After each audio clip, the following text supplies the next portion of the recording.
सोच, आपकी आवाज।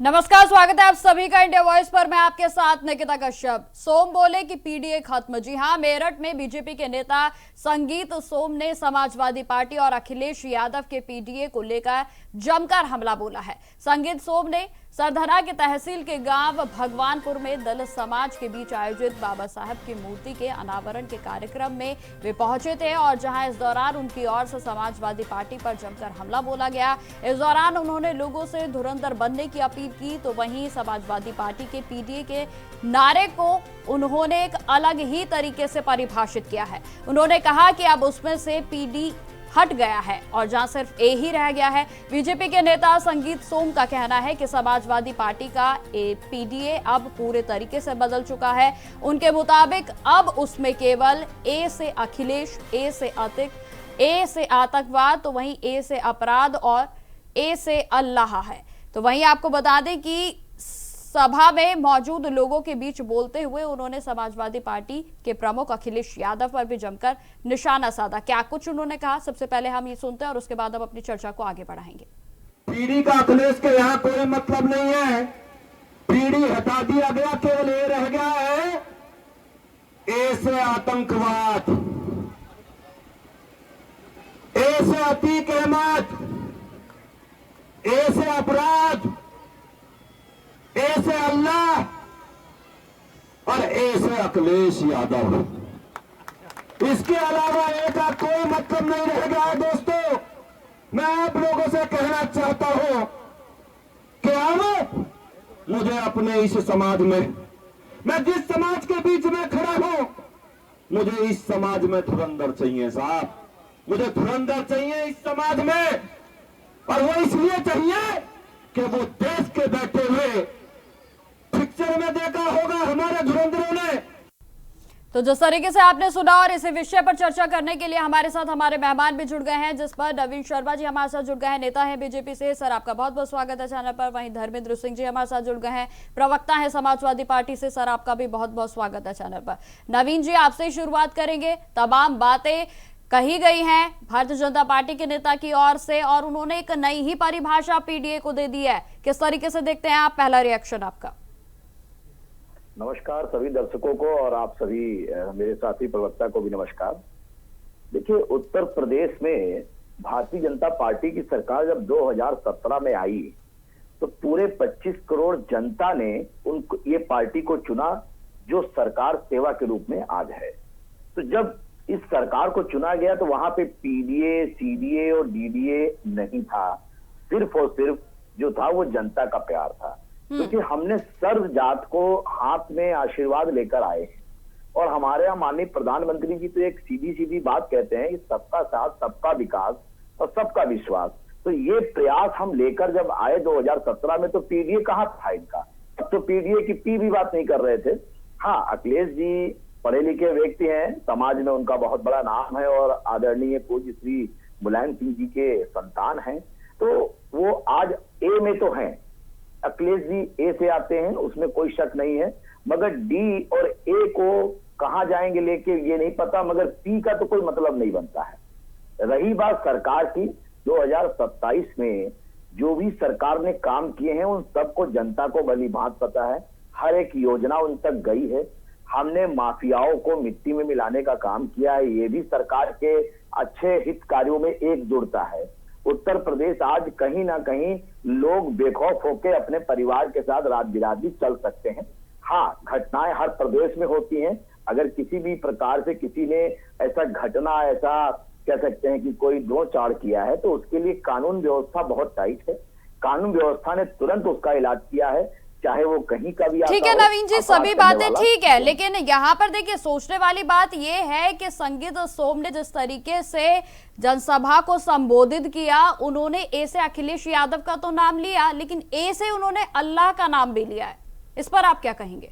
देखिए, सबसे पहले मैं एक बात आपको बताना चाहता हूं कि माननीय प्रधानमंत्री जी आज की विचारों में आप उनको देख लीजिए, चाहे पहले के विचारों में देख लीजिए, हम लोग किसी धर्म विशेषता के खिलाफ नहीं है।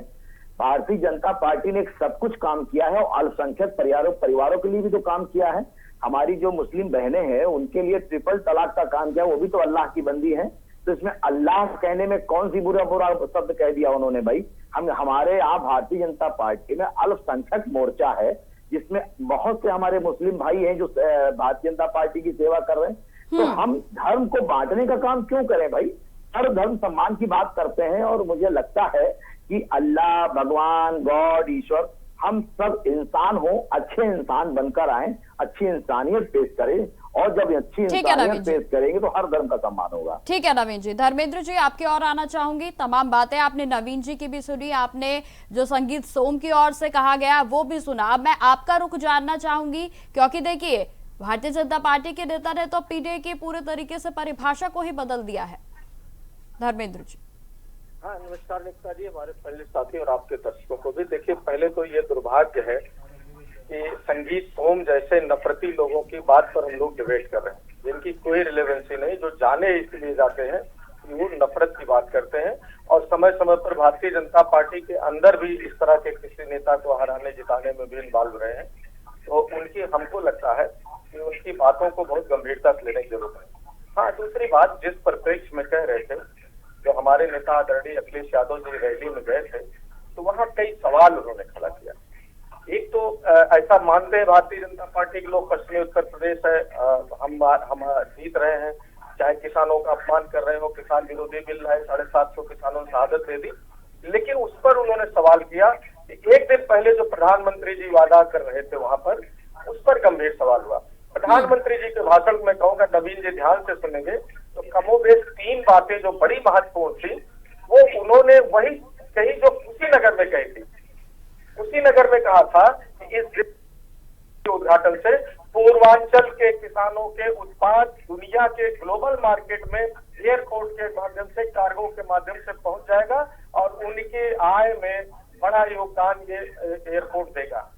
वहां भी कहा कि पश्चिमी उत्तर प्रदेश के लोगों को के किसानों की आय इससे बढ़ जाएगी, उनका सामान ग्लोबल मार्केट चला जाएगा। हम भी स्वागत करते हैं, तो बड़ी अच्छी बात है, ऐसा हो जाए।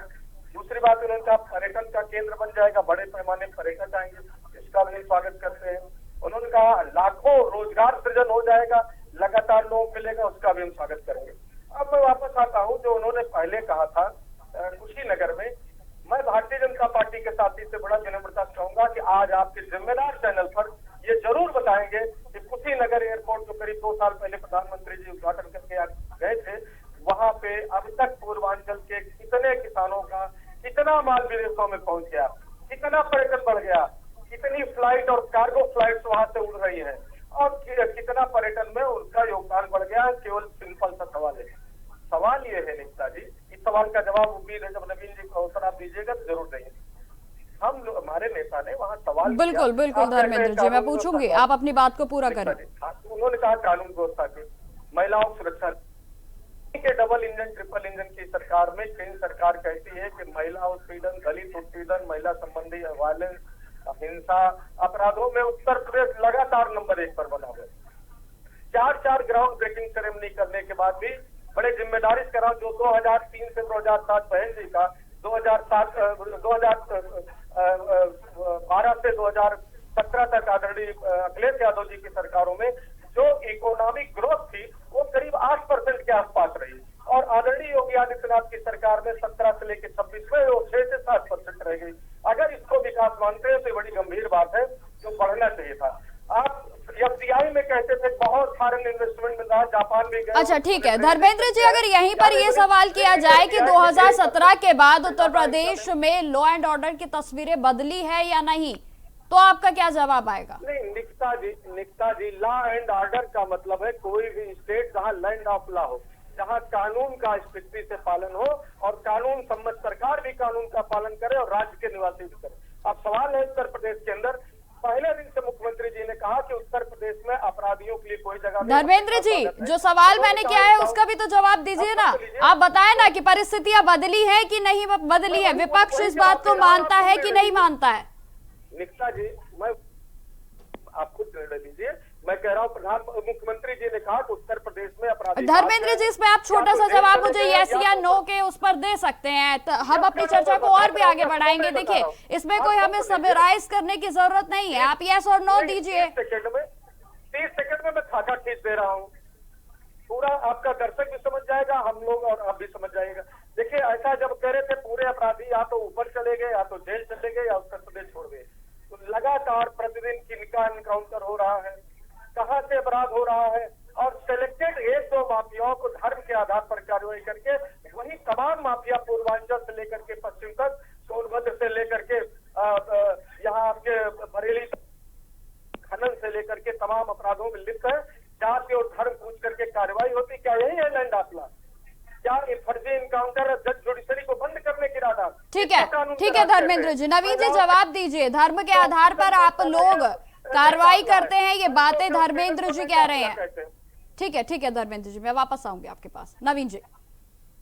आदरणीय धर्मेंद्र जी को मैं एक चीज बताना चाहूंगा, लॉ एंड ऑर्डर यानी कानून व्यवस्था में अगर कोई भी आदमी गुनाह करता है, अपराध करता है, तो कानून उससे धर्म पूछ के, जात पूछ के तो उसका इनकाउंटर नहीं करती है। आपको याद होगा पिछले साल कुछ महीने पहले एक सुल्तानपुर में लूटकांड हुआ था, जिसमें एक छत्री समाज का भी अपराधी था, जिसको इनकाउंटर में ढेर किया गया था उन्नाव एसपी के द्वारा।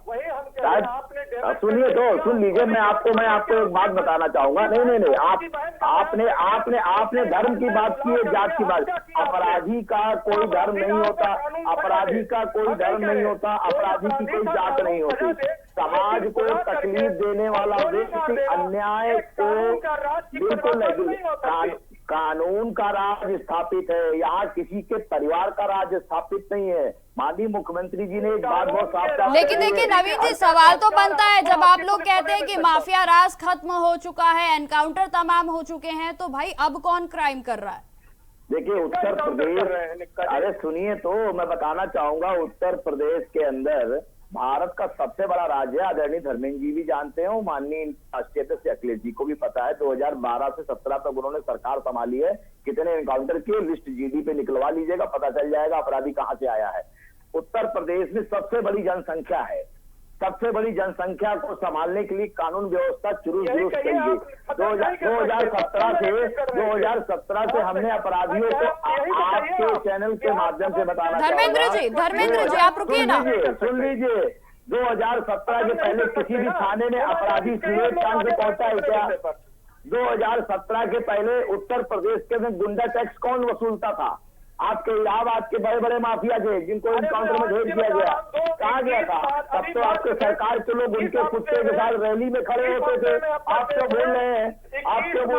चेहरा और चरित्र दोनों आप खुद देखिए। हमारी सरकार ने सिर्फ लॉ एंड व्यवस्था को मजबूत करने के लिए काम किया। अपराधियों को या तो जेल में भेजा है, या तो जेल से ऊपर भेजा है। सरकार में किया है। आप किसी भी तरीके से अपराधी, जब अपराधी माना जाता है तो आप उसके साथ खड़े हो जाते हैं। पता नहीं किस प्रकार के लोग हैं। ठीक है नवीन जी, ठीक है धर्मेंद्र जी, आपके और ठीक है नवीन जी। धर्मेंद्र जी आप मेरी बात तो सुनिए जरा, मैं कब से बोल रही हूँ। धर्मेंद्र जी आपकी बारी आएगी, आप तब बोलिएगा, ऐसे तो दर्शकों को भी नहीं समझ आएगा। अब आप मेरा क्वेश्चन सुनिए। अब आप एक बात बताइए, आपने अभी कहा कि धर्म के आधार पर जो उत्तर प्रदेश की सरकार है वो कार्य करती है, तो विकास दुबे जो है वो कौन सी जात का था या कौन सी धर्म का था? इसी सरकार ने उसका एनकाउंटर किया था, जवाब दीजिए। तब भी इनको दिक्कत थी, तब भी इनको दिक्कत थी। आप जेल में रखे रहे। विकास दुबे का इनकाउंटर हुआ, गाड़ी पलट गई, अब वो तो ठीक है। नहीं, अभी आपने ही बोला था ना, एक विशेष समुदाय के प्रति जो है उन्हीं के खिलाफ कार्रवाई होती है, तो मैंने उस पर आपसे सवाल किया है। धर्म विशेष के लोगों पर, पिछड़ी जात के लोगों पर, दलित वर्ग के लोगों पर, जिस तरह से आप छोटे-छोटे आप सही से उत्तर दे ही नहीं रहे, आप सही से उत्तर ही नहीं दे रहे धर्मेंद्र भाई साहब। आपका जो आकलन है वो कहीं ना कहीं एक पक्ष को जा रहा है। आप अपराध की तरफ बात नहीं कर रहे हैं। अपराध का मतलब ये होता है किसी भी जाति धर्म का व्यक्ति हो, इससे मतलब नहीं। अपराधी अपराधी है। समाज में अपराध करने वाले की सजा जो होनी थी, या तो जेल के अंदर या जेल से ऊपर। हम इस बात पर चर्चा कर रहे हैं, हम यहाँ जात विशेष की बात नहीं कर रहे। न्यायपालिका की जरूरत है कि आपकी पुलिस न्याय। देखिए फिर आ गए ना आप उसी बात पे। अगर कानून अपना न्याय कर रहा है तो भी आपको तकलीफ क्या चाहते हैं? बलात्कारियों को रोड पे छोड़ दिया जाए। ताकि और महिलाओं के साथ वो गलत हरकत करे? क्या बलात्कारियों को एनकाउंटर करना ठीक नहीं होगा? आपके कहने का क्या मतलब है? अगर अच्छा कानून ने उनको अरेस्ट किया है, वो कानून छोड़कर भाग रहे हैं, तो क्या करेंगे उसके ऊपर? आपके अपराध की परिभाषा, अपराधी की परिभाषा ये कानून है। देखिए अपराधियों की परिभाषा की बात कर रहे हैं, फिर भी आप जाट समुदाय को बात है अपराधी की जात। ठीक है नवीन जी आप रुकिए। धर्मेंद्र जी मेरा आखिरी सवाल है आपसे, देखिए समय का अभाव है, यदि आप जो मैं क्वेश्चन कर रही हूँ उसी का यदि आप सवाल देंगे तो ज्यादा बेहतर रहेगा ना। कुशीनगर एयरपोर्ट पर कितना? अब धर्मेंद्र जी आप मेरा सवाल तो सुन लीजिए। आज उत्तर प्रदेश का किसान, आप किसी भी क्षेत्र में चले जाइए, चाहे अभी आम का मौसम आ रहा है, उत्तर प्रदेश के किसानों को आम के मौसम में जो पैदावार आम की है उसकी बेंगलोर, महाराष्ट्र, विदेशों में भी मिल रहा है। खेत किसान के टमाटर की फसल उत्तर प्रदेश कुशीनगर के ट्रांसपोर्ट एसोसिएशन। नवीन जी आप भी थोड़ा सा संयम बना लीजिए, रुक जाइए जरा, मेरा सवाल तो मुझे पूछने दीजिए। आप दोनों इस तरीके से बातें कर रहे हैं, हमारे दर्शक भी नहीं समझ पा रहे होंगे। धर्मेंद्र जी आखिरी सवाल है, समय का भी अभाव है। जिस तरीके से संगीत सोम की ओर से अपने बयान में यह भी कहा गया है, उन्होंने जब संबोधन किया तो उन्होंने कहा कि हर घर से धुरंधर निकलना चाहिए। अब आप इसे किस तरीके से देखते हैं? अपना जल्दी से मुझे आखिरी कमेंट और अपना जो जवाब है वो छोटा सा दीजिए। जी मैंने सवाल किया था कि आप, हमें उम्मीद थी कि आप नवीन भाई से पूछेंगे और जरूर इनका वर्जन आएगा कि कुशीनगर से कितने किसान है। अब सोम के बारे में मैंने कहा कि संगीन सोम जैसे लोग मानसिक बीमार हैं, और जब इनके नेता खुद कपड़े से लोगों को पहचानते हैं तो इस तरह से फर्जी पिक्चरों के माध्यम से बात करें, क्योंकि जमीन पर इन्होंने कुछ काम नहीं किया। और ये भारतीय जनता पार्टी की पुरानी मानसिक प्रवृत्ति है, ये प्रतीकों की राजनीति करते हैं, नफरत की राजनीति करते हैं, समाज में बंटवारा पैदा करके सत्ता में आने का, सत्ता में बचाने का काम करते हैं। ठीक है नवीन जी, आप कुशीनगर के मामले पर भी जरा जवाब दें और अपने आखिरी कमेंट्स पे मुझे बताएं। उत्तर प्रदेश के कुशीनगर की जब बात इन्होंने कही है तो उससे इनको विचार विमर्श करके कहीं ना कहीं धरातल पे इनके वहां के किसानों से संबंध में जानकारी लेनी चाहिए। उत्तर प्रदेश का कुशीनगर कोई छोटा मोटा शहर नहीं है, बहुत जाना माना शहर है और हमारे पूर्वांचल से जुड़ा हुआ शहर है। वहां के व्यापारी बनारस मंडल से लेकर अपने व्यापार को बहुत बेहतरीन तरीके से, कहीं विदेशों की धरती पे भी हमारा माल जा रहा है, दुबई जा रहा है, मलेशिया जा रहा है, सिंगापुर जा रहा है। तो जहां तक जो विचार विमर्श है, वहां से कुशीनगर से दिल्ली माल आके दिल्ली से इंटरनेशनल रूट से पकड़कर अपना माल बेच रहे हैं। किसी भी किसान ने अभी तक कोई अभिव्यक्ति कहीं दर्ज नहीं की है, पूरी आजादी से अपना माल बेचते हैं। अब अपनी स्वेच्छा से वो माल लखनऊ बेचे, उत्तर प्रदेश बेचे, मध्य प्रदेश बेचे, ये वहां के किसानों का धरातल है। और रही बात आपके, मैं अभी आते की बात पे आ रहा हूँ, देखिए सबसे पहले आपने क्या बोला, क्लोज। जब हमारे वहां किसी भी प्रकार से किसी चीज का हमने ओपन मंदिर खोल दिया, मस्जिद बना दी, ये स्कूल बना दिए, मगर जब उसमें पढ़ने वाले छात्र नहीं जाएंगे, यात्री एयरपोर्ट पे नहीं जाएंगे, तो किस प्रकार की चीजों को आप बनाएं? अब यात्री आज 10-5 हम बढ़ाने के लिए पर्यटक बढ़ा रहे हैं, हमारे यहाँ समायोजन हो रहा है, बड़े व्यापारी अपने आप को खोल रहे हैं, FDI के तहत वो अपने बिजनेस सेंटर खोल रहे हैं, आप वहां पे अपनी चीजें बेच सकते हैं। किसान क्या वहां नहीं बेचते? वहां भी उनको वही मूल्य मिल रहा है। किसी भी प्रकार से किसान हमारे यहाँ परेशान नहीं उत्तर प्रदेश में। आप बताइए कोई किस प्रकार से करप्शन का मुकदमा चलना चाहिए? आपने टैक्स पेयर का हजारों करोड़ रुपया ऐसी जगह लगा दिया जहां से कि एक भी न किसान को फायदा हो रहा है, न उत्तर प्रदेश के नागरिक को फायदा हो रहा है, न छात्र को, न नौजवान को। आप कह रहे इतना रुपया टैक्स पेयर लगा, कह रहे कोई आता नहीं, बंद हो गया। अरे क्या जवाब दे रहे हैं नवीन जी? देखिए अगर कार्रवाई हो रही है तो फिर विपक्ष क्यों सवाल उठा रहा है? चलिए ठीक है, देखिए समय का अभाव है, मुझे आप सब दोनों को रोकना पड़ेगा। नवीन जी, धर्मेंद्र जी, आप दोनों का हमारे साथ जुड़ने के लिए बहुत बहुत धन्यवाद। तो जिस तरीके से आपने सुना कि लगातार पीडीए को लेकर जिस तरीके से संगीत सोम ने उसके परिभाषा को बदल दिया है, समाजवादी पार्टी की ओर से जो नेता बैठे थे, धर्मेंद्र जी की ओर से भी तमाम बातें कही गई कि वे संगीत सोम को किसी भी तरीके से सीरियस नहीं लेते हैं। तो वहीं नवीन शर्मा की ओर से भी साफ तौर पर कहा गया है कि पीडीए अब इसका आने वाले समय में यानी कि 2027 में पूरे तरीके से सफाया होने वाला है। तो फिलहाल मेरे साथ इस पेशकश में इतना ही। देश दुनिया की तमाम खबरों की जानकारी के लिए बने रहे हमारे साथ। नमस्कार।